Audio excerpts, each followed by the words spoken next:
Hello, we are Macarena and Megan, and in this video we are going to analyze this timeline, in which all the invasions in Britain since the Ice Age up to the Romans are explained. Since the beginning of the Ice Age, that is around 250,000 years before Christ, the first evidence of human life was found. This evidence was some stone tools, probably made and used by the human species, and were considered proof of the existence of two kinds of inhabitants, the earlier and the later, because of the part of the flint used to make them, whether it was from flakes of flint or from core of flint. Meanwhile, the Ice Age hadn't finished, so there was ice in the island. Despite this, we now move to around 50,000 years BC in Britain, a milder period. By that time, there were new types of inhabitants in the islands, which are considered as centers of the modern British. They were smaller than the previous one, and they had a lifespan of about 30 years. Not much, as it was a hardly habitable place because of the ice, because there was still ice. Jumping about 40,000 years, we now look at 10,000 years before Christ. The island now was filled with hunters, gatherers and fishers, and as the Ice Age had already finished, they settled in the island and followed herds of deer from which they obtained food and clothing. But, in fact, few of them settled. By the 5000 BC, Britain finally and officially became an island. Moreover, it became heavily forested, which was something good. But not so good for the animals, for they loved the cold and therefore they died out. That is to say, they extinguished. From now on, we are giving names to the different invaders, beginning with the Iberians, around 3000 before Christ Neolithic.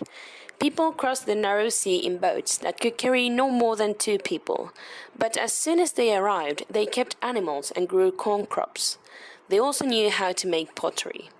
They settled in the western part of the island, and as for their appearance, they were small, dark and long-headed people.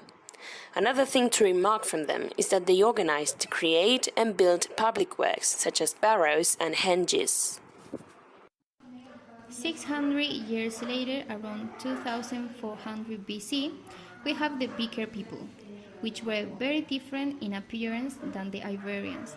They were roundly-headed, strongly built, and tall.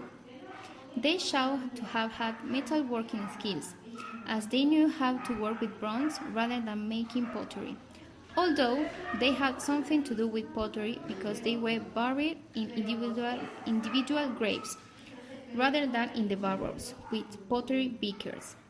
From there is that they were called the Beaker people. Reaching 1300 before Christ, we have the settle forming class.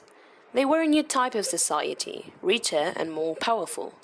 The hill forts came to replace the henges built earlier by the previous inhabitants, and as for their metalworking skills, they were more advanced. They worked with bronze, but in a more detailed and better designed way than the Beaker people. Closer to the ending of prehistory, around 700 or 600 years before Christ, the Celts arrived on the island.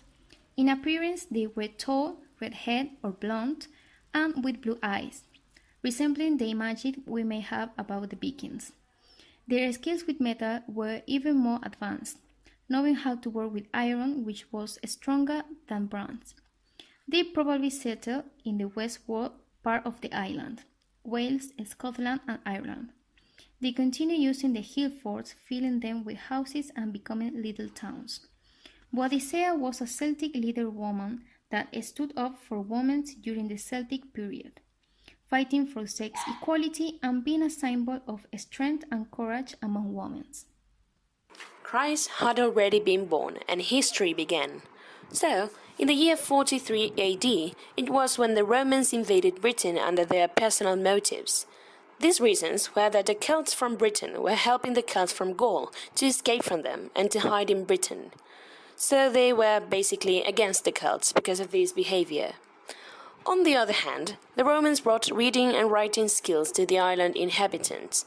Also, as the Celts were good food producers, the Romans used that food for their own army against the Gauls. The conquest was made little by little and in an organized way, but there were rebellions, one in the Midlands and the other one in Northern Ireland. We review most of the prehistoric and historic invasions and ways of life in Britain up to the Romans. This is all by now. Hope you enjoyed it. Thanks.